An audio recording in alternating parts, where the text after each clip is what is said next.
పరిమితి కలిగిన ఈ మనిషి అపరిమితమైన ఆ దేవుని ఆలోచనకి రూపం దాల్చడాన్ని బట్టి ఈ లోకంలో మనిషి ఉనికి అనేది ప్రారంభమైంది కదా కదా. ఇప్పుడు ఇలాంటి పరిస్థితుల్లో మనం ఆలోచించుకోండి, యేసుక్రీస్తుని ఆయన ఏం చేశాడు? లోకానికి ఇచ్చాడంటున్నాడు ఆ వచనంలో 3:16. దేవుడు ఏం చేశాడు? ఆయన అనగా ఎవరిని? యేసుక్రీస్తుని ఏం చేశాడు? దేనికి అనుగ్రహించాడు? దేనికి అనుగ్రహించాడు? చంపేయడానికి. యేసుక్రీస్తుని ఏం చేయడానికి?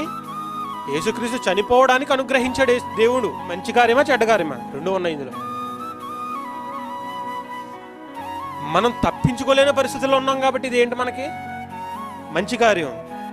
మన వల్లే ఆయనకు ఆ స్థితి వచ్చింది కాబట్టి చెడ్డ కార్యం. ఇప్పుడు ఆనందపడదామా లేదంటే బాధపడదామా?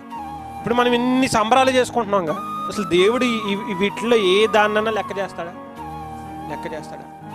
ఒక్కదాన్ని కూడా పట్టించుకో. అసలు నన్ను అడిగితే ఒక రకంగా ఈ మంచియే. ఎంతవరకు మంచియో తెలుసా? అన్యుడికి దేవుణ్ణి పరిచయం చేయగలిగిన దానికి దీనికంటే గొప్ప అవకాశం వేరేది ఉండదు మనకి. ఇప్పుడు కార్యక్రమాలు ఏర్పాటు చేసుకుంటున్నాం, మనతో పాటు మనకు తెలియని దేవుడి గురించి తెలియని అన్యుడిని తీసుకురావాలంటే ఈ టైమే. ఉత్తప్పుడు మీటింగ్కి రమ్మంటే ఎవడు రాడు. అరే మా దాంట్లో క్రిస్మస్ జరుగుతుంది రారా అని చెప్పావు అనుకోండి, అది కనీసం భోజనాలు తినడానికి వచ్చినా చాలు. ఆ రోజు విన్న మాటల జీవితంలో ఎక్కడో దిక్కుని తగలకపోవు కదా. ఇలాంటి కార్యక్రమాలు ఒకరిని దేవుడి దగ్గరికి తీసుకురావడానికి కొన్ని మంచి జరుగుతున్నాయి, కానీ ఆ విధంగా వాడేవాడి లోకంలో ఎవడు లేవు. ఇది బాధ.